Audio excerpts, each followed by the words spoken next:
Hello, before we begin today's video, can you please like, share, and subscribe to the channel because it actually helps expand the wonderful knowledge of NY and JPA weather and helps yours truly. So I really would appreciate it. So thank you, and as always, stay safe out there. Now let's get to today's video. Good morning. Welcome to a premium public video forecast discussion for Friday, January 23rd, 2026.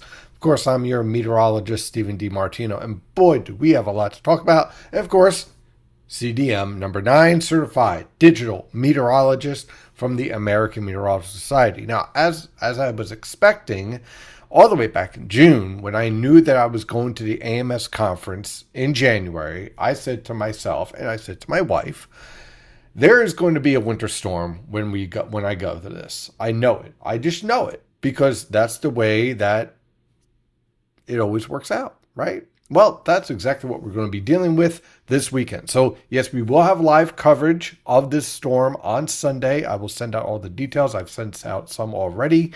We'll fine-tune everything, and we'll be streaming from the hotel room while I'm in Houston. And that's going to be a lot of fun. But what is going to happen with the storm and how, as you you probably know, I've issued the forecast, the public forecast. The premium forecast has been adjusted a bit as we've gone on through the days, but the idea of a mix line has always been there. So why has there been an adjustment northward of this mix line, and what allowed me to really gain confidence in this forecast? So let's dive into the data. Right now, we have a cold front that's approaching the region. This is going to institute our Arctic cold air. We have polar air in place right now, which is still chilly. Temperatures in the lower to mid 20s over the northern interior, mid to upper 20s in your suburbs, lower to mid 30s in your urban areas, mid to upper 30s down towards southern New Jersey. So it's definitely going to be one of those days where it is going to be pretty chilly out there, with temperatures basically slowly holding in this pattern while this cold front moves through. And you can see on the latest WeatherTap radar and surface map, not much in the way of precipitation here, just a few passing isolated rain and snow showers, but that's barely even reaching the ground. It's going to be pretty much just scattered cloud cover. Now, let's take a look at an infrared satellite picture. And the first thing I want you to notice is this. Notice this isn't moving all that much. That is the cold air at the surface. This is the type of cold air that we're working with here with this storm. It is so cold that the satellites think that the ground are clouds because it's so cold. That's the type of Arctic air that is going to be invading our region over the next 24 hours. And trust me, you'll feel it by tomorrow morning. Meanwhile, we have our shortwave here in the subtropical jet stream. Now, when we take a look at the water vapor satellite picture, everything's pretty much coming into phase here. We have our blocking here in the northern Atlantic. Yes, we do have blocking. And we have our shortwave in the polar jet stream up here that is getting ready to drop south. And this is our shortwave in the subtropical jet stream that is driving all the moisture. So we have moisture, we have cold air. Now the question is simply how do these features interact? And that is what's driving this forecast. Okay? Because what's happening here is what we call a Miller B storm. That's when you get a low pressure get to about the Ohio River Valley and redevelop off the mid-Atlantic coast. And it is that redevelopment process that allows for warm air, especially at the mid-levels, to push northward and for that potential for a mix to take hold. So when I take a look at the upper level pattern here, and here's our blocking here, very nicely set up. The ridge isn't in a perfect place, but because the polar vortex, or a tropospheric reflection of the polar vortex, is down here around the southern Hudson Bay, it kind of allows for enough amplification to get this interaction going. Now we have this confluence here. This sets up our strong high pressure system that will be shifting from the Ohio River Valley to Maine throughout this storm. So that allows us to feed the cold air and a north-northeasterly wind for most of the region, except possibly the New Jersey coast, with more of an east-northeasterly wind. And we'll talk about that in a second. So we have our shortwave here. We have our disturbances. Everything's coming into place here for this storm to evolve. And we have the cold air. We have the moisture. We have the timing now of these features with better observations. And the question in the model guidance, going for most part, was not whether or not there's going to be a transition, not even the timing or the phasing, but simply where that transition was going to take place from the primary low in the Ohio River Valley to the new coastal low off the Delaware or New Jersey coast. Colder model guidance, significantly colder model guidance, which I wasn't really trusting all that much, like the GFS from earlier runs, was suggesting the transfer would happen off the North Carolina coast, and then thus we'd stay pretty cold up here, as there would be no real warm air transport. That'd be all focused down towards the Delmarva, thus the snowier solutions. However, now we have a little bit better agreement. So let's dive into some of the data here. Again, there is very strong agreement between all the model guidance on the configuration of our jet stream here, with a nice jet streak here setting up here on Sunday. It's going to help to enhance the convergence and confluence here and here. It's going to enhance the divergence and diffluence that is setting up as well out in the Atlantic here. You have nice divergence and diffluence out here. So you have your support for your strengthening low pressure system and the support for a new coastal low to take shape as we move forward with this strong divergence and diffluence here. So that's all coming into place. Jet dynamics looks pretty good for a Miller B storm. And then, of course, you see the trough coming in. Now, let's take a look at 500 millibars. Again, very strong agreement between all model guidance on this. You can look at the GFS, the ICON, the European, which we're looking at right now. They all pretty much agree now that this shortwave comes in, they interact, they begin to phase, and then the progression of this trough here is basically going to act like this leading edge here is going to act as your dry slot. Okay, so this is going to end your storm. The leading edge of this is going to kick everything out. The primary driving mechanisms with this storm is what we call isotropic lifting, warm air transport driving into a very cold Arctic air mass. So that opens up a lot of different dynamics in this forecast. But you could see this evolution, and then you can see on Monday morning, you're going to see your precipitation cut off pretty fast with this trough approaching here, and it's just going to drive all your moisture towards New England. So when people talk about a dry slot, that's what they're looking at here, the progression of this trough. And behind this trough is just brutally Arctic air. So this snow and ice is not going away at all. When you're talking about temperatures in the teens below zero setting up here with this Arctic air taking shape. And again, once we get to the middle of the week, yeah, we're going to have to keep an eye on this too. This little feature here, I'm a little concerned about possibly for Thursday. That we'll get more details on that as we go forward. But one storm at a time, please. I can only take so much of my hairline. So, what does this all mean in terms of the mid-levels? What drives the weather pattern here? Well, when we take a look at 850 millibars, we see this process here. Okay, we'll go to 78 hours, and you can see how you have the old primary and clearly a new primary taking shape here. Okay, and you see that same structure now on, you can use the GFS. Go to 0Z, and you can see same type of structure, same process trying to take hold. You can use that with the 06Z GFS, same process. You can use that with the ICON. Okay, we'll use that. So let me go back here.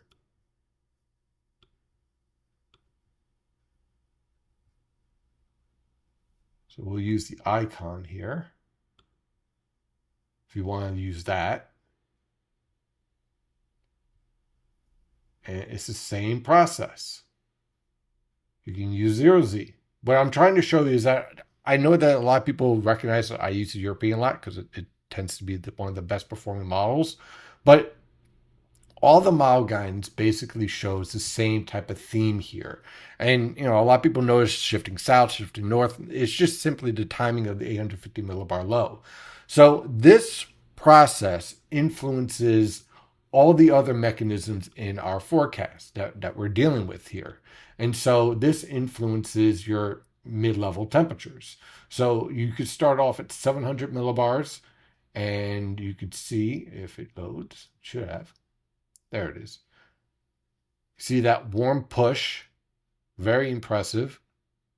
Gets to roughly the I-95 corridor at 700 millibars, 850 millibars, same process, 925 millibars, same process, but notice a little bit colder. And then you look at the surface temperatures, which again, you can use the European, and you can see that warm up. Now, here's the thing. You want to be really careful with synoptic models. That's what the European when it comes to low level temperatures, especially with Arctic air.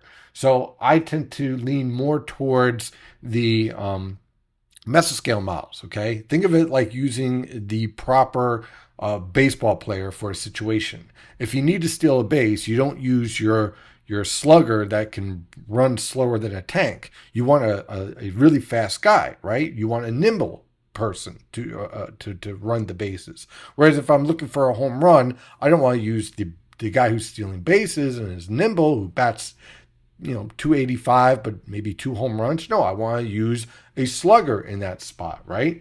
Well, it's the same thing with models. You want to use the right models for the right situations. This is why you just don't look at the surface map or the radar map and then say, oh, copy paste, this is colder, this is warmer. You have to use the right tool for the right situation. So in this scenario, the mesoscale models are a little bit colder, and the NAM coming out is still on the edge of being able to use it, but we're using the RRFS. And I'm not taking this verbatim, but it's basically showing the same idea as the European model guidance here. And what that is showing here is that on the mid-Atlantic coast, we are going to have a hell of a gradient where you're going to have temperatures in the teens to the northwest of the I-95 corridor, 20s from 20 to 27 in the New York City metro down through the Philadelphia metro.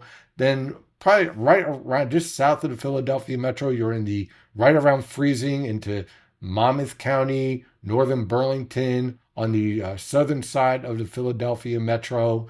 And then around the Jersey Shore, you're around the mid 30s, possibly upper 30s down here. So this gives me a really good idea of where to put my ice, snow, and rain lines, right? But at the same time, let's also recognize that for most of this storm, we are in the teens before we get to that warm point, which will be in the afternoon and evening hours. So for a good portion, we're dealing with temperatures way below freezing for everybody. We're talking about teens at the start of this storm. And also, we're looking at the mid-level temperatures here, okay, 850 millibars. We start off very, very cold for the start of this storm, which is going to mean we're going to have a high snow ratio in this scenario. So you're talking about at the start, possibly 30 to 1, 25 to 1, I think is a good bet. Certainly over 15 to 1 at the very start of this. And then that slowly rises as the warm air gains control, right? But before we get there, we have several hours of snow.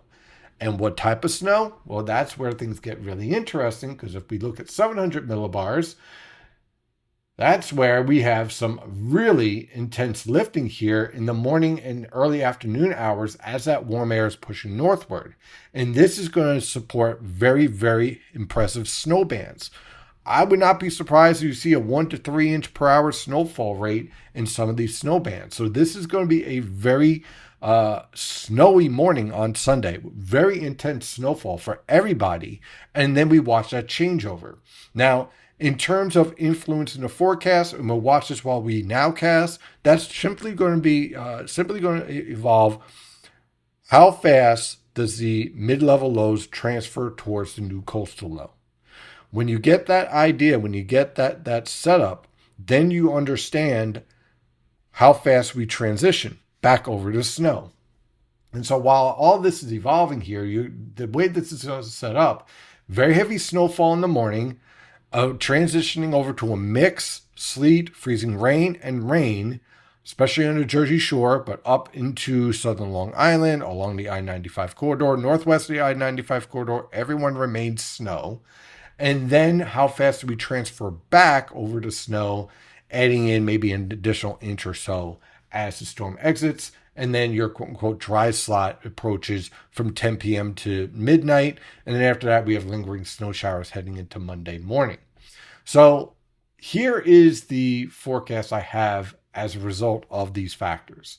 Again, a good amount of this snowfall, especially in zones 2, 3, and 4, is going to be Sunday morning into Sunday afternoon, and then you start dealing with your mix. So zone 1, mostly snow. I can't rule out maybe a little bit of sleet mix in between mesoscale banding phases because of sinking air, but generally 12 to 20 inches. If you get into a band, 20 inches. If you don't get in a band and you kind of get in between them and you get a lot of moderate snow, then more like 12 inches. You're going to start off, everyone accumulates at the start. You're in the single digits and teens here. It is very high snowfall rates. So don't be surprised. Snow ratio, should I say. So don't be surprised. A tenth of an inch produces 3 inches of snow for you in this scenario. At the very start of this, it's going to come off really fast. Zone 2, this is where we have, the heavy snow starts. We're going to have some intense banding as the transition to warmer conditions takes hold. I'm looking at 8 to 16 inches. Why the range here again? The faster the sleet comes on, the lower the snowfall total. If the sleet takes longer to take hold in your location, your snowfall will pile up under those intense snow bands. I'm expecting snow and sleet, and that's pretty much where we're at. Zone 3, that's where I'm expecting heavy snow again at the start, going to sleet, and I'm very concerned about freezing rain in zone 3, okay? Because I don't think that these temperatures are going to be able to rise much above freezing. In zone 3, at the height of at the very warmest part of the storm, you're going to be somewhere between 30 and 33. So hope for 33 and you don't get this ice buildup. So a tenth, maybe even as high as a quarter of an inch, if you get that heavy freezing rain, starts to really add up. So we're going to have to watch that very carefully. And the temperatures, if they don't break 33, they don't break freezing at all in this storm. And then zone 4, heavy snow, you'll probably get the bulk of your 4 to 8 inches in the morning hours on Sunday. Is going to come fast. It's going to come furious. And then we transition to sleet and then rain. Again, the more sleet you get, the lower your snowfall total will be, more towards that 4 inches. Expect on Sunday morning from 3 a.m. to 10 a.m. the snowfall to start off first battling a little virga, so it's going to spit a little bit, and then it's going to come on real fast. And as we get more and more of these bands, and as that warming influence approaches from the mid-levels, the snowfall will get heavier and heavier. The temperatures will be rising, so your snow ratio begins to rise with it, and you'll notice with the flakes getting bigger and bigger, and more clumped together as the atmosphere becomes warmer. But while that process is happening, you're just going to be piling up snow until you start seeing that transition over to sleet and rain. We'll continue to keep an eye on this storm, and of course have updates as we get more data. But I'm pretty much going to lock in on this, and then we're going to see how the storm evolves as we do the live coverage. But I really like where I'm sitting here on this scenario. So overall for today, look for sky cloud cover. Our cold front moves through. Temperatures ranging basically in the mid to upper 20s over the northern interior, lower to mid 30s on the I-95 corridor, mid to upper 30s along the coast. For tonight into tomorrow morning, the Arctic air builds in. We're talking about low temperatures in the single digits below zero to the single digits above. That's cold. And then for Saturday afternoon, look for sky cloud cover with high temperatures only in the single digits to lower teens over the northern interior, mid to upper teens along the coast. So you could see the type of Arctic air mass that's in place ahead of this. Then on Sunday morning, the snow begins. We start off with lows in the single digits to single digits over the interior, lower to mid-teens along the coast, maybe a few upper teens down towards Cape May, but you get my point. It is going to be very cold at the start of this, and any moisture that gets thrown in here is going to come down as snow and immediately accumulate. As we go on through the day, that rain-snow line pushes northward. Our temperatures gradually warm and peak in the evening hours, ranging from the upper teens over the northern interior, north and west of the I-95 corridor. Along the I-95 corridor, temperatures will range from the mid-20s to on the northwest side of the I-95 corridor to the lower 30s on the southern side of the I-95 corridor, and then mid to possibly a few upper 30s on the immediate Jersey Shore. It's going to be a very intense gradient, which also means very heavy snowfall. Then we get to Monday morning. Our low pressure system is exiting, and with it a few lingering snow showers here and there, but this is pretty much done right around midnight as far as the bulk of this. So look for low temperatures on Monday morning, ranging from the mid to upper teens over the northern interior, lower to mid 20s along the I-95 corridor, mid to upper 20s along the coast. Monday afternoon, look for scattered cloud cover with high temperatures in the upper teens to lower 20s over the northern interior, mid to upper 20s along the I-95 corridor, lower 30s along the immediate coast. Then comes the Arctic air on Tuesday with scattered cloud cover. Watch out for a few flurries. Look for low temperatures in the single digits below zero to single digits above zero. High temperatures in the single digits over the interior, lower to mid-teens along the coast. And rinse and repeat for Wednesday. And then we watch on Thursday with an area low pressure redeveloping off the coast. You've heard this before. We'll have to watch this evolution. Right now, we're going with scattered snow showers. But again, we're going to watch this scenario very carefully. Look for low temperatures in the single digits below zero to the single digits above zero. High temperatures in the lower to mid-teens. On Friday, look for scattered cloud cover with a few flurries. Low temperatures in the single digits below zero to the single digits above zero. High temperatures in the single digits to lower teens. That's your forecast discussion for today. I hope I provide enough information to make you understand why I'm doing what I'm doing with this forecast. In the meantime, stay safe out there. Thank you for watching today's video. I really do appreciate it. But if you want to help the channel out even more, and myself, of course, you might want to check out Premium Consulting Membership, which provides amazing content and information that you get beyond the daily video that you see Monday through Friday. So what do you get?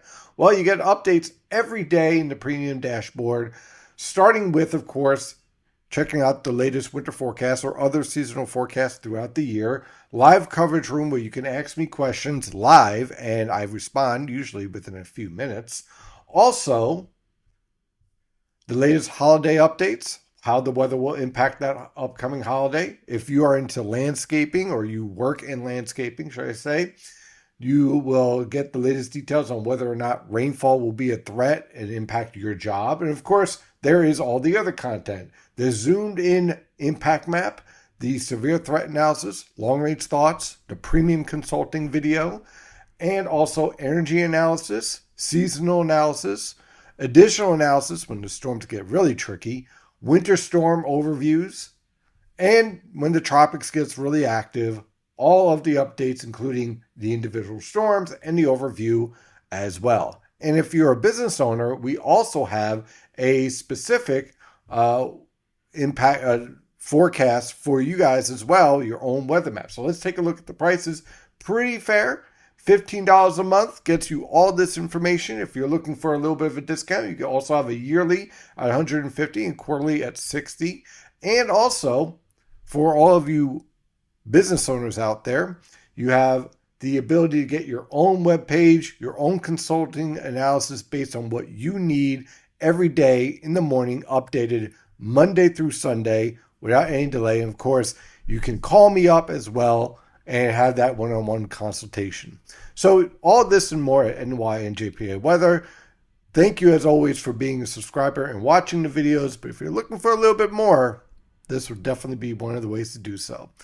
So in the meantime, stay safe out there.